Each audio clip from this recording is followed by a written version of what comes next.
Vanakkam. This is Seraman TV News, a weekly roundup of latest political developments in Tamil Eelam, neighbouring Sri Lanka, and the global Tamil diaspora.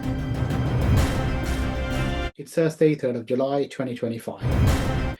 I'm Sri Skandaraja, and here are this week's top stories.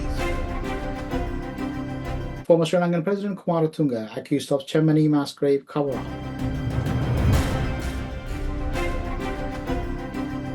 US Congressman calls for international probe into Chemmani mass graves.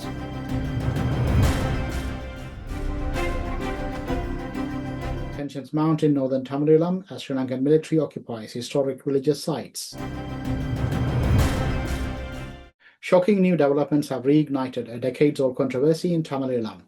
Tamil civil society activists are now accusing the former Sri Lankan President Chandrika of a cover-up in connection with the mass graves discovered in Chemmani, Jaffna.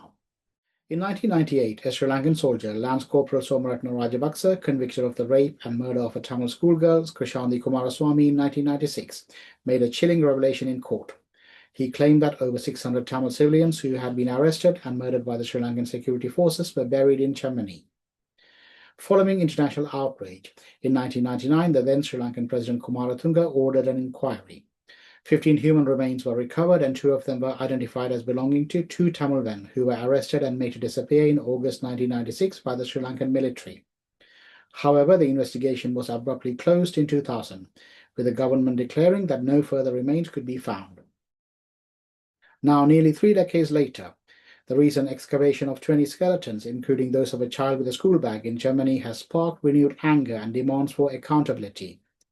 Tamil civil society activists say this discovery proves that the original investigation was deliberately halted to suppress the truth. As calls grow for fresh and independent investigation, questions remain about how many more mass graves are in Chemmani and how deep the cover-up may have gone, and whether justice will finally be served for the victims of Chemmani. In a powerful statement last week, US Congressman Don Davis has called for international accountability over the mass graves discovered in Chemmani. His remarks come amid renewed scrutiny over international crimes committed by the Sri Lankan security forces during the Eelam War.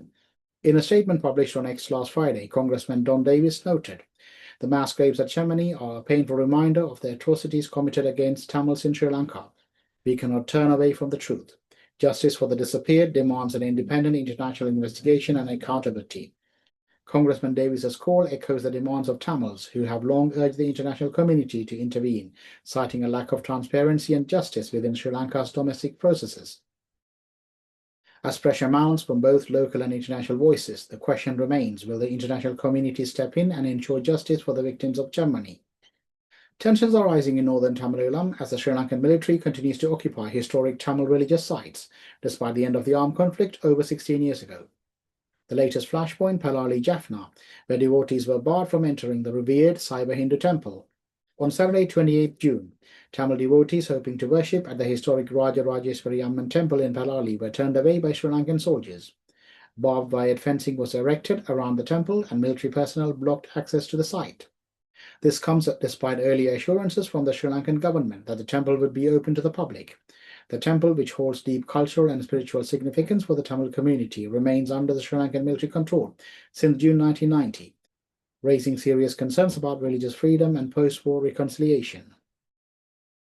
A devotee told Seraman TV, "We were told we could pray, but when we arrived, we saw soldiers and barbed wire. This is not just about a temple, it's about our right to worship and our dignity." Tamil civil society groups are calling for the immediate demilitarization of religious sites and full access for devotees. As the UN's Office of the High Commissioner for Human Rights continues to monitor Sri Lanka's so-called post-war progress, incidents like this raise questions about the government's commitment to reconciliation and human rights. That's all for this week's edition of Seraman TV News. Thank you for joining us. Stay tuned to Seraman TV. Vanakkam.